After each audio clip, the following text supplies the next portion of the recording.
Hello viewers, আসসালামু আলাইকুম। সবাই কেমন আছেন? আশা করি সবাই অনেক অনেক ভালো রয়েছেন। তো ভিউয়ার্স, আপনার স্ক্রিনে যে ধরনের লোগোগুলো দেখতে পাচ্ছেন, এই ধরনের লোগো ডিজাইনগুলো কীভাবে খুব সহজে মোবাইল ফোনের মাধ্যমে তৈরি করা যায় সেই প্রসেসটা আজকের ভিডিওতে আমরা শিখব। আজকের ভিডিওতে আমরা A to Z step by step আপনাদের দেখিয়ে দেবো কীভাবে এই ধরনের লোগো তৈরি করতে হয় এবং এই ধরনের লোগো আপনি কীভাবে মকআপ করবেন। সম্পূর্ণ প্রসেসটা এই ভিডিওতে আমি আপনাদের দেখাবো। তো অবশ্যই আজকে ভিডিওটা সম্পূর্ণ দেখবেন এবং আমাদের চ্যানেলে নতুন দর্শক হয়ে থাকলে অবশ্যই আমাদের চ্যানেলটি সাবস্ক্রাইব করবেন এবং পাশে থাকা বেল বাটনটি বাজিয়ে দেবেন। তো বন্ধুরা, আজকে ভিডিওটা শুরু করা যাক।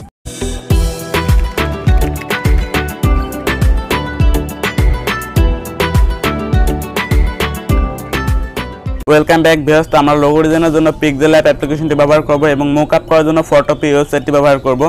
তো কীভাবে পিক্সেলল্যাব অ্যাপ্লিকেশনটি দিয়ে লোগো ডিজাইন করবেন সেই প্রসেসটা আমি এখন দেখাবো। আশা করি পিক্সেলল্যাব অ্যাপ্লিকেশনটি আপনার ফোনে আগে থেকে ইনস্টল করা আছে। আর যদি পিক্সেলল্যাব অ্যাপ্লিকেশনটি আপনার ফোনে ইনস্টল করা না থাকে তাহলে আপনি গুগল প্লে স্টোর থেকে ফুল ফ্রিতে পিক্সেলল্যাব অ্যাপ্লিকেশনটি ইনস্টল করে নিতে পারবেন।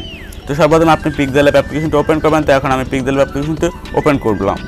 তো পিক্সেলল্যাব অ্যাপ্লিকেশনটি ওপেন করার পর কর্নার থ্রি ডট আইকন বলে একটা অপশন দেখতে পাবেন। এই অপশনটার উপর সিম্পলি আপনি ক্লিক করবেন। এখান থেকে ইমেজ সাইজ অপশনে ক্লিক করবেন এবং এখান থেকে আপনি ইউটিউব থাম্বনেলে যে সাইজটা রয়েছে সেই সাইজটা এখান থেকে চুজ করে নেবেন। তো আমরা এখান থেকে এই সাইজটা চুজ করে নেব। তো নেওয়ার পর এখান থেকে আপনি আপনার নামটা সিম্পলি লিখে দেবেন। তো এখান থেকে আমি আমার নামটা লিখে দেবো। তো এখানে এমডি সিফাত হোসেন আমি এখানে লিখে দেবো, সিফাত লিখে দেবো। তো এখান থেকে এই লেখাটা সম্পূর্ণ আপনি ডিলিট করে দেবেন। তো ডিলিট করার পর আপনি যে নামে তৈরি করতে চান আপনি সেই নামটা সিম্পলি এখানে লিখে দেবেন। তো আমি এখানে সেই নামটা লিখে দেওয়ার পর এখান থেকে ওকে করে দেবেন এবং এখান থেকে এই অপশনে চলে যাবেন এবং এখান থেকে এই সাইজ থেকে আপনি এটাকে একটু বড় ছোটো করে দেবেন। তো তারপরে এখান থেকে পজিশন টুলের মাধ্যমে আপনি এটাকে মাঝ বরাবর লিখে দেবেন এবং তারপরে এখানে ফন্ট অপশনে চলে যাবেন এবং এখান থেকে আপনার যেই ফন্ট আপনি দিতে চান সেই ফন্টটা আপনি এখান থেকে সিলেক্ট করে দেবেন। তো আমি মাহফুজুল লিপি ফন্টটা ব্যবহার করব। তো ফন্টটা আপনি এখান থেকে দেওয়ার পর এখান থেকে আপনি দেখতে পাচ্ছি যে প্রসেসিং একটা অপশন রয়েছে। এই অপশনটা থেকে আপনি এটাকে একটু বড় ছোটো করে নেবেন, কারণ আপনার ফন্টটা অনেক সময় দুই সাইড কেটে যায়। তো দুই সাইড যদি কেটে যায় তাহলে এটার মাধ্যমে আপনি ওই যে কাটা সাইডগুলো ফিরিয়ে আনতে পারবেন। তো তারপরে এখান থেকে আপনি এটাকে আবার পজিশন টুলের মাধ্যমে মাঝখানে নিয়ে দেবেন এবং এখান থেকে প্লাস অপশনে ক্লিক করবেন। এখান থেকে স্ট্রং গ্লাইডে চলে যাবেন এবং গ্লাইড থেকে আপনার কিছু পিএনজি ইমেজের প্রয়োজন হবে। তো সেই পিএনজি ইমেজগুলো ডাউনলোড লিঙ্ক ভিডিও ডেসক্রিপশন বক্সে দেওয়া আছে। ওই লিঙ্ক থেকে ফুল ফ্রিতে এই পিএনজি ইমেজগুলো ডাউনলোড করে নিতে পারেন। তো আমরা এখন এই পিএনজি ইমেজগুলো এখানে ব্যবহার করব। তো পিএনজি ইমেজটা আনার পর এখান থেকে আপনি এটাকে ছোটো করে এখানে শুধু বসিয়ে নেবেন। তো এখানে ছোটো করে আমি বসিয়ে নেব। তো আপনি একটু সময় নিয়ে সুন্দর করে এখানে এটাকে বসিয়ে নেবেন। যদি আপনি সুন্দর করে বসেন তাহলে আপনার লোগোটা দেখতে খুবই সুন্দর হবে। তো তারপর এখানে আবার প্লাস অপশনে ক্লিক করবেন এবং এখান থেকে স্ট্রং গ্লাইডে চলে যাবেন এবং এখান থেকে আপনি আরও একটি পিএনজি নিয়ে আসবেন। তো আমি প্রায় 100টির মতো পিএনজি আপনি আপনাদের জন্য দিয়ে দিয়েছি। তো সেখান থেকে আপনি পিএনজিগুলো ডাউনলোড করে নিতে পারেন। তো এখান থেকে আমরা আরেকটি পিএনজি নেব। এখান থেকে আমি এই পিএনজিটা নিলাম। তো এটা পিএনজি না, এটা জিপ আকারে আছে, এটাকে আমরা পিএনজি করে নেব। তো পিএনজি করার জন্য এখান থেকে এই অপশনে ক্লিক করব এবং এখান থেকে নিচে চলে যাব এবং এখান থেকে আমরা দেখতে পাচ্ছি ইরোর কালার, এখানে ক্লিক করব। এখান থেকে আমরা এটাকে এনেবল করব, এখান থেকে 70% করে দেবো। তাহলে দেখতে পাচ্ছি যে আমরা যেটা পিএনজি হয়ে গেলো। তো তারপর এখান থেকে আমরা এটা কালার সিলেক্ট করব। কালার সিলেক্ট করার জন্য এখানে ক্লিক করবো এবং এখান থেকে আমরা হোয়াইট কালারটা সিলেক্ট করে নেব। তো কালারটা সিলেক্ট করার পর এটাকে আমরা ছোটো করে নেব। এটাকে আপনি যতটুকু প্রয়োজন আপনার ততটুকু এখানে রাখতে পারেন। তো এখানে আমি এটাকে ছোটো করে এখানে রেখে দেবো। যদি আপনার জুম করার প্রয়োজন হয় এখানে ক্লিক করবে, এখান থেকে আপনি এটাকে জুম করে নিতে পারেন। তো এখান থেকে আপনি এটাকে জুম করে নিতে পারেন, এখান থেকে ক্লিক করে জুম করে নেবেন। তো জুম করার পর এটাকে বসানোর পর এখান থেকে ক্লিক করবেন, এখান থেকে ক্লিক করে এটাকে নিয়ে নেবেন। তো নিয়ে নেওয়ার পর এখান থেকে আমি আর কিছু অ্যাড করলাম না, আপনি আপনার মনের মতো সব কিছু অ্যাড করে নেবেন। তো তারপরে এখান থেকে এই অপশনে ক্লিক করবেন, এখান থেকে এই অপশনটা ক্লিক করবেন। এখান থেকে এগুলোকে সবগুলোকে একসাথে করে নেব, আমরা একসাথে করে নেব, গ্রুপ করে নেব। গ্রুপ করার পর এখান থেকে আমরা এটাকে কালার সিলেক্ট করবো। এখান থেকে কালারে ক্লিক করবো, এখান থেকে ব্ল্যাক কালারটা আমরা সিলেক্ট করে নেব। সিলেক্ট করার পর এখান থেকে পজিশন টুলের মাধ্যমে মাঝখানে নিয়ে আসবে এবং এখান থেকে আমরা ব্যাকগ্রাউন্ডটাকে ট্রান্সফার করে দেবো। ট্রান্সফার করার পর এখান থেকে সেভে ক্লিক করবো, এখান থেকে সেভ ইমেজে ক্লিক করবো, এখান থেকে আলট্রাটা সিলেক্ট করবো, এখান থেকে সেভ টু গ্যালারিতে ক্লিক করবো। তাহলে আমাদের এই ইমেজটা কিন্তু সেভ হয়ে যাবে। তো এখন আমরা দেখবো ইমেজটাকে মকআপ করার জন্য আমরা ফটোপিয়া ওয়েবসাইটটি ব্যবহার করবো। ওয়েবসাইটের লিঙ্ক ভিডিও ডেসক্রিপশন বক্সে দেওয়া আছে, সেখান থেকে আপনি ওয়েবসাইটটিতে চলে আসতে পারবেন। তারপর এখানে ফাইল অপশনে সিম্পলি ক্লিক করবেন এবং এখান থেকে আপনি ওপেন অপশনে সিম্পলি ক্লিক করবেন। তো ক্লিক করার পর আপনার একটা ফাইলকে নিয়ে আসতে হবে। সেই ফাইলটি ডাউনলোড লিঙ্ক ভিডিও ডেসক্রিপশন বক্সে দেওয়া আছে, সেখান থেকে আপনি ফাইলটা ফুল ফ্রিতে ডাউনলোড করে নিতে পারবেন। তো এখান থেকে আপনি ফাইলটা ডাউনলোড করার পর এখান থেকে আপনি আপনার ফাইলটা মানে এই জায়গা থেকে আপনি যেখানে ফাইলটা রেখেছেন সেখান থেকে আপনি ফাইলটিকে সিলেক্ট করবেন। তো এখানে আমরা ফাইলটা রেখেছি লোগো মকআপ একটা ফাইলে। তো এই লোগো মকআপ ফাইল থেকে আমরা এখান থেকে সেই ফাইলটাকে নিয়ে আসবো। তো এখান থেকে সেই ফাইলটা আমরা নিয়ে আসবো। তো ফাইলটার উপর সিম্পলি আমরা ক্লিক করবো। ক্লিক করার পর আপনার এখানে প্রায় 30 সেকেন্ডের মতো অপেক্ষা করতে হবে, কারণ এটা ফটোশপের একটি ওয়েবসাইট। তো এই ওয়েবসাইটটা ভিজিট করার জন্য আপনার একটু অপেক্ষা করতে হবে, কারণ এটা একটু স্লো চলবে।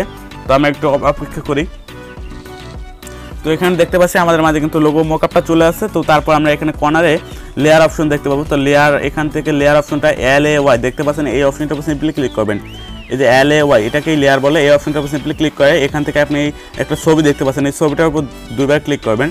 তো ছবিটার উপর 2বার ক্লিক করার পর এখান থেকে দেখতে পাচ্ছেন ছবিটা কিন্তু শুধু একা হয়ে গেছে। তারপর এখান থেকে আপনি কোনায় যে মানে চোখের যে আইকনটা রয়েছে এই আইকনটার উপর সিম্পলি ক্লিক করে এটাকে হাইড করে দেবেন। হাইড করার পর লেয়ার অপশন আবার ক্লিক করবেন এবং এখান থেকে আপনি ফাইল অপশনে ক্লিক করবেন বা এখান থেকে ফাইল অপশনে ক্লিক করবেন। ফাইল অপশনে ক্লিক করার পর ওপেন অ্যান্ড প্লেস একটা অপশন রয়েছে, এই অপশনটার উপর সিম্পলি ক্লিক করবেন। তো ক্লিক করার পর এখান থেকে আবার আপনার এডি কার্ডটা বা আপনার গ্লাইডটা সিলেক্ট করার পর আপনি যে লোগোটা কতক্ষণ আগে ডিজাইন করেছেন সেই লোগোটাকে এখানে আমরা নিয়ে আসবো। তো আমাদের লোগোটা রয়েছে পিক্সেলল্যাব অ্যাপ্লিকেশনের ভিতর। তো পিক্সেলল্যাব ফোল্ডার থেকে আমরা সেই লোগোটাকে এখন নিয়ে আসবো। তো আমরা সেই লোগোটাকে এখন নিয়ে আসবো। তো আমাদের পিক্সেলল্যাব ফোল্ডারের ভিতর থেকে আমরা যে লোগোটা এখন ডিজাইন করেছিলাম সেই লোগোটাকে আমরা এখন এখানে ইনপুট করবো। ইনপুট করার জন্য এখানে রাইট বাটনে ক্লিক করবেন, তাহলে এই লোগোটা কিন্তু ওখানে ইনপুট হয়ে যাবে। তো এখানে একটু অপেক্ষা করতে হবে কারণ এই ওয়েবসাইটটা একটু লোড নেয়। তো আমরা একটু অপেক্ষা করি।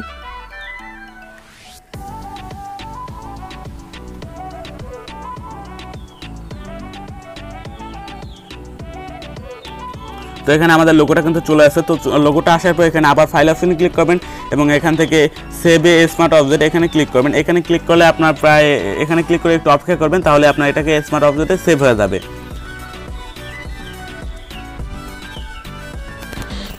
তো এখানে আমরা দেখতে পাচ্ছি আমাদের এটা কিন্তু স্মার্ট অবজেক্টে সেভ হয়ে গেছে। সেভ হওয়ার পর এখান থেকে আমরা দেখতে পাচ্ছি যে প্রথম একটা রয়েছে -PDF, এটার উপর সিম্পলি আপনি ক্লিক করবেন। এখানে আপনি সিম্পলি একবার টাচ করে দেবেন। তো টাচ করার পর একটু অপেক্ষা করবেন, তাহলে আপনার লোগোটা মকআপ হয়ে যাবে। তো আমরা একটু অপেক্ষা করি। তো আপনারা দেখতে পাচ্ছেন আমাদের কিন্তু লোগো মকআপটা এখানে হয়ে গেছে। তো আপনি দেখতে পাচ্ছেন আমাদের খুব সুন্দর একটা লোগো মকআপ কিন্তু এখানে হয়ে গেছে। এখন আপনি এই মকআপটা কীভাবে সেভ করবেন বা আপনার ছবিটা কীভাবে সেভ করবেন, তো ছবিটা সেভ করার জন্য এখানে ফাইল অপশনে ক্লিক করবেন এবং এখান থেকে আপনি এক্সট্রা অপশন দেখবেন, এই অপশনে ক্লিক করবেন। এখান থেকে আপনি যে সাইজে সেভ করতে চান, তো আমরা এখানে JPG তে সেভ করবো, এখানে ক্লিক করব।